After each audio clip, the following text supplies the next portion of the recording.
Salve, salve, rapaziada, como vocês estão? Aqui quem fala é o Lucas. Tô tentando voltar com o canal de novo. Dessa vez vai dar certo.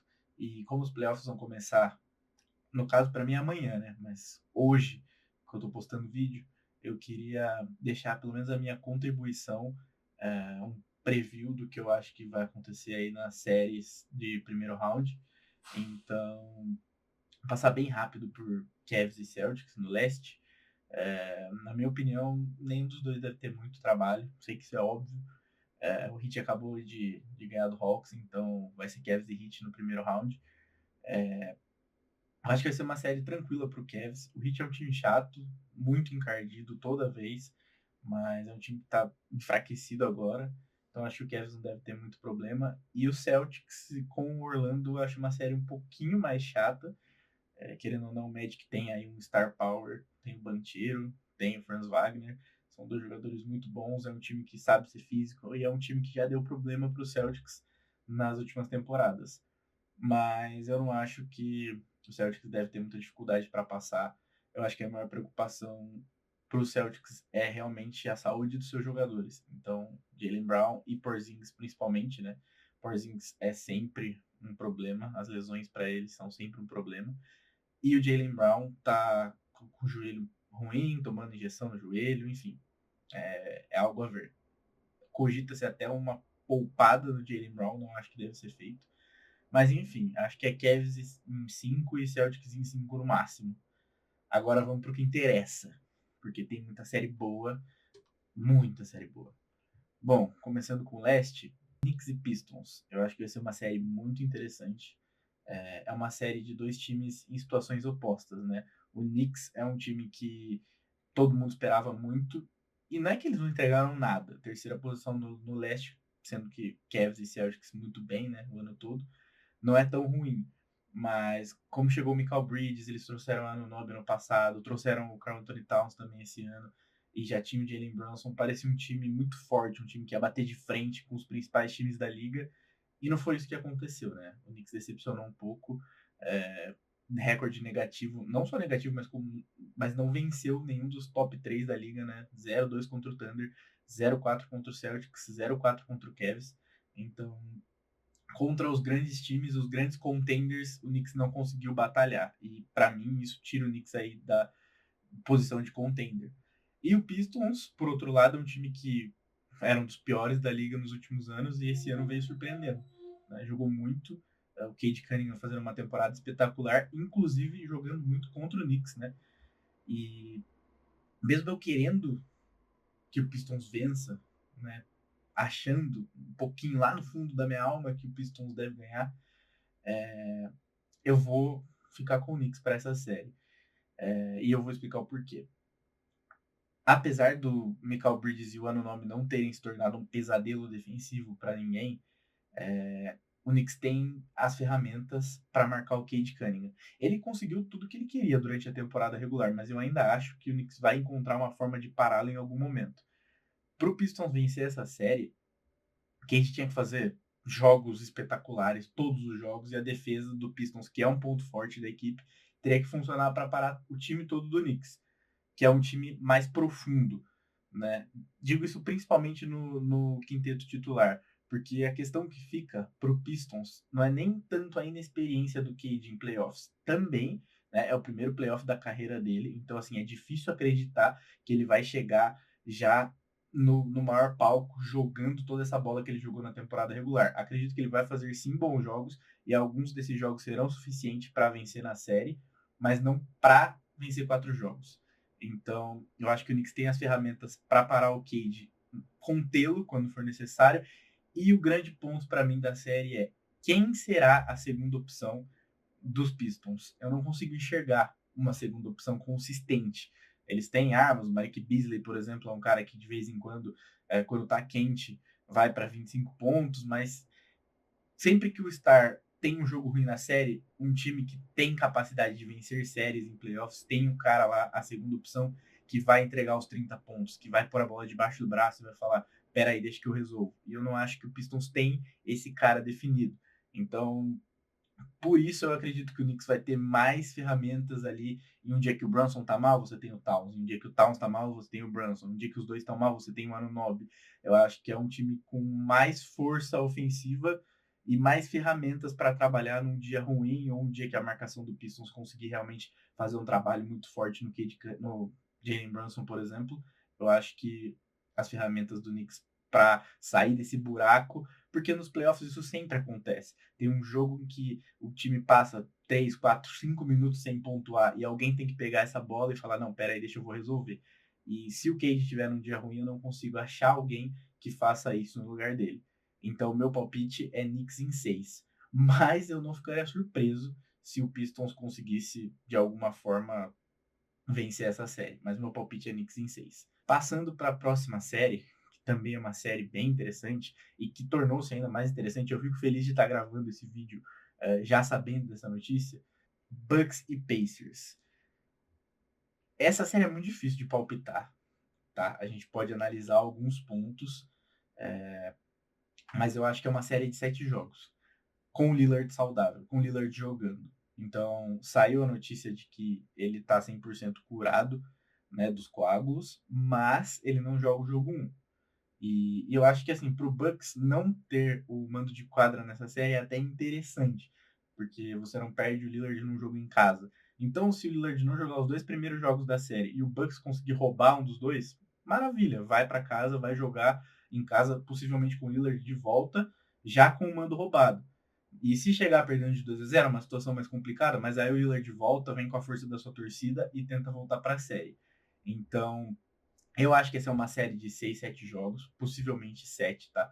O meu palpite, já vou dar o spoiler, é Milwaukee em 7 jogos, com o Lillard jogando, tá? Se o Lillard não for liberado para jogar, eu acredito que vai faltar um pouco de apoio para o Yannis.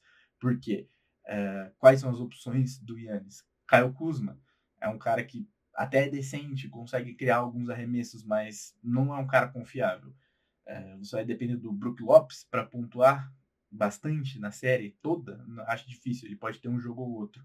Então, assim, o Yannis para mim é um dos 3 melhores jogadores da liga. E ele por si só já coloca o Bucks em posição de ganhar essa série. Só que sem o apoio do Lillard eu acho que vai ser complicado. A defesa do Pacers melhorou esse ano.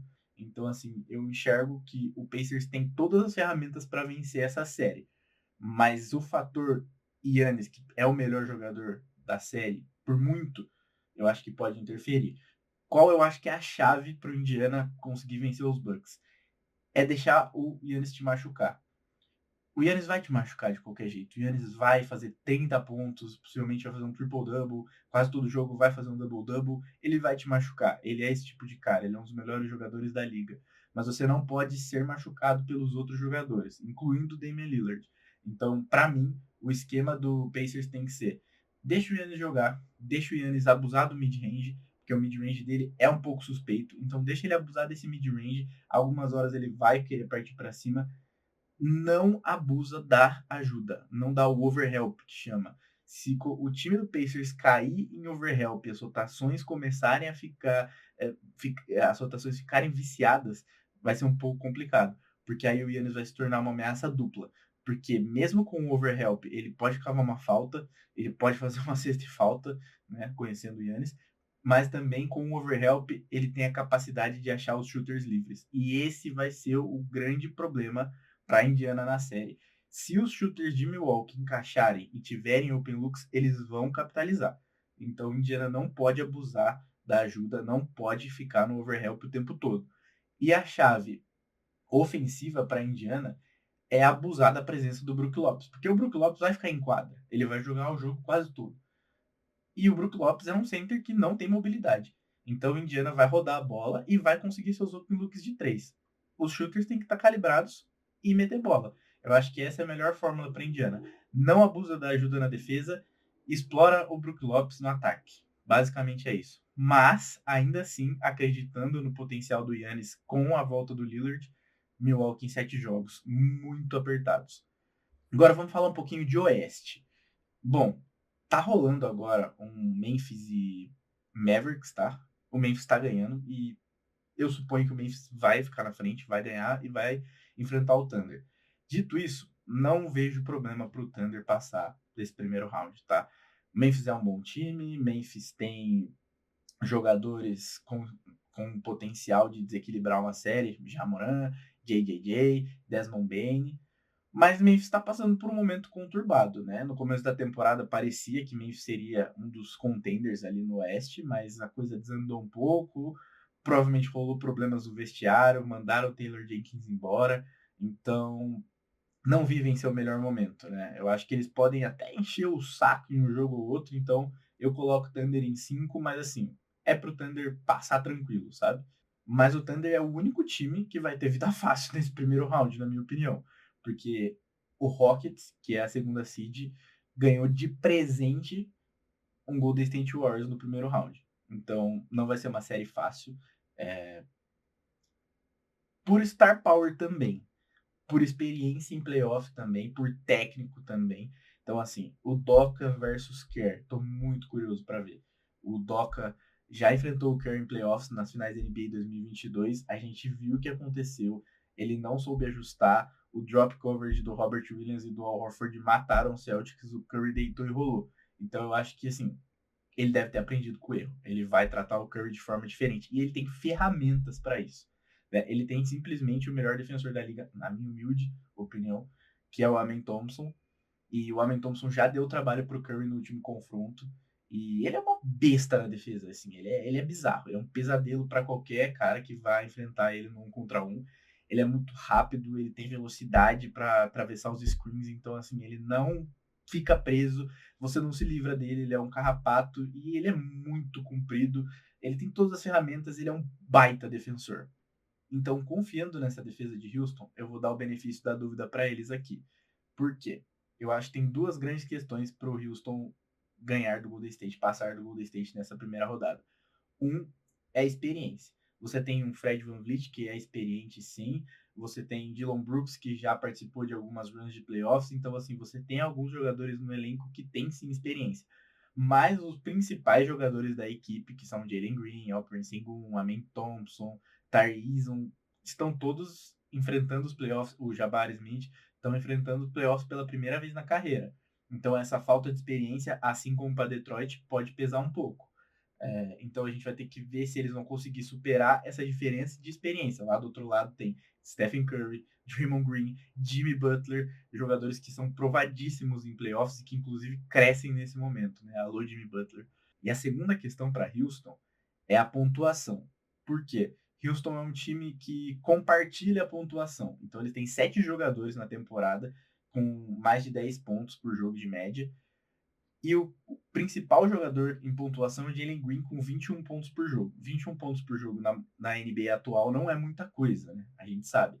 Então, quem será o grande pontuador de Houston na série? Porque, como eu disse na série do Pistons e Knicks, é muito importante você ter o cara que vai decidir o jogo. Quando o jogo tá apertado, quando o jogo tá parado, quando o seu time não tá pontuando, quando você precisa de uma cesta urgentemente, tem que ter esse cara que põe a bola embaixo do braço e resolve.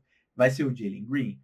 Eu gostaria muito de ver, tá? Eu gosto do Jalen Green, mas ele é inconstante, não dá para negar, né? Ele tá evoluindo, ele tem as ferramentas para ser um grande scorer, um grande pontuador, ele já mostrou isso, principalmente esse ano e um pouco no ano passado, mas eu não sei se ele tá pronto para ser esse cara que vai pegar, colocar a bola embaixo do braço nos playoffs e já vai decidir.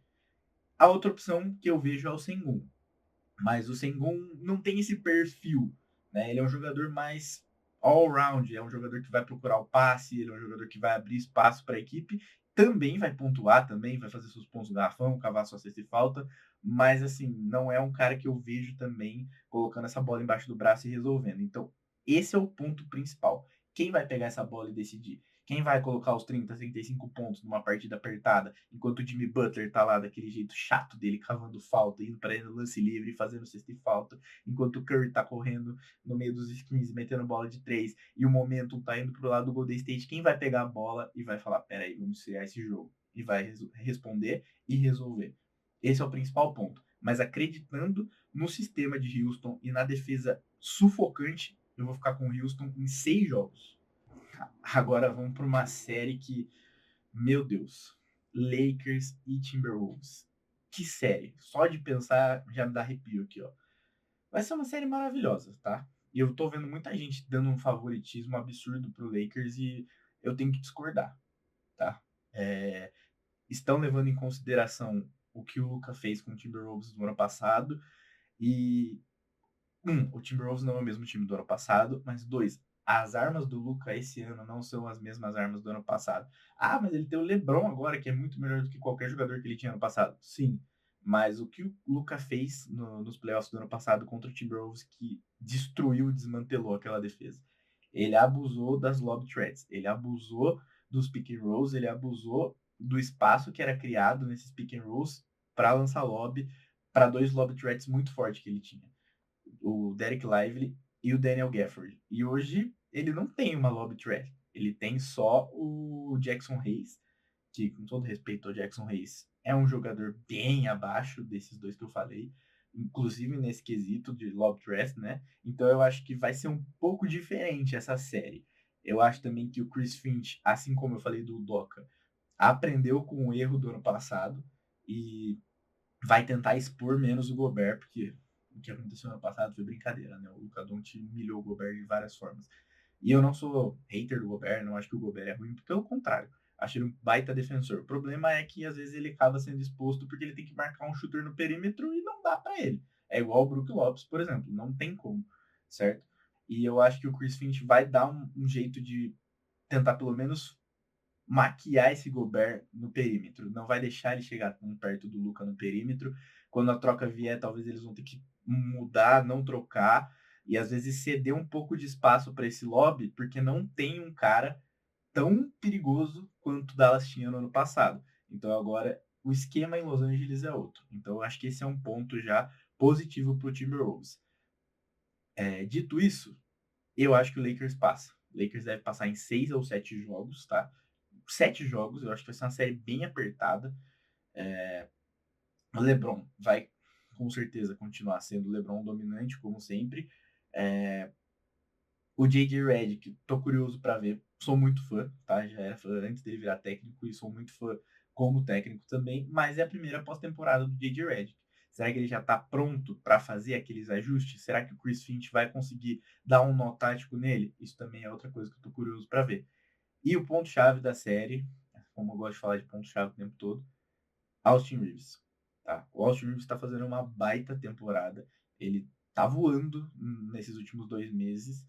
E eu acho que ele vai ser ponto-chave para o Lakers. Porque se de um lado você tem o Anthony Edwards e o Julius Randle, que é um cara bem inconstante em playoffs, né? Porque para mim, em 2021 contra Atlanta, em 2023 contra Miami, o Knicks só não passou porque o Julius Randle não jogou bola. Ele é muito ineficiente, enfim. E o Austin Reeves é um cara que vai ter muito espaço para brilhar do lado do Lakers. Assim como o Randall vai ter o espaço dele, já que o ponto focal da defesa do Lakers vai ser o Anthony Edwards, que dispensa comentários. O Austin Reeves vai ter muito espaço e eu acho que ele é um cara que pode desequilibrar nessa questão. Ele é um cara que, quando o Luka não tiver num bom momento, vai pegar a bola e vai para cima. O Austin Reeves é um cara que não tem medo de ir para cima. O Austin Reeves é um cara que é decisivo. Então, eu acho que ele é ponto-chave. Uma boa performance dele vai facilitar muito a vida do Lakers, vai facilitar muito a vida do Luka e do LeBron. Outro cara que eu tô um pouco curioso para ver nessa série é o Vando. Eu não sei quanto tempo de quadra ele vai ter, mas eu acho que ele pode ser uma opção bem interessante na defesa. Mesmo no ataque ele sendo um pouco complicado, mas em alguns momentos o Lakers vai ter que confiar no Rui, vai ter que confiar no Vando, vai ter que confiar nesses caras para meter uma bolinha de fora e fazer a parte deles do lado defensivo. Então, meu palpite é Lakers em 7, baita série. E para fechar, uma das séries que eu também tô mais ansioso para ver, Nuggets e Clippers.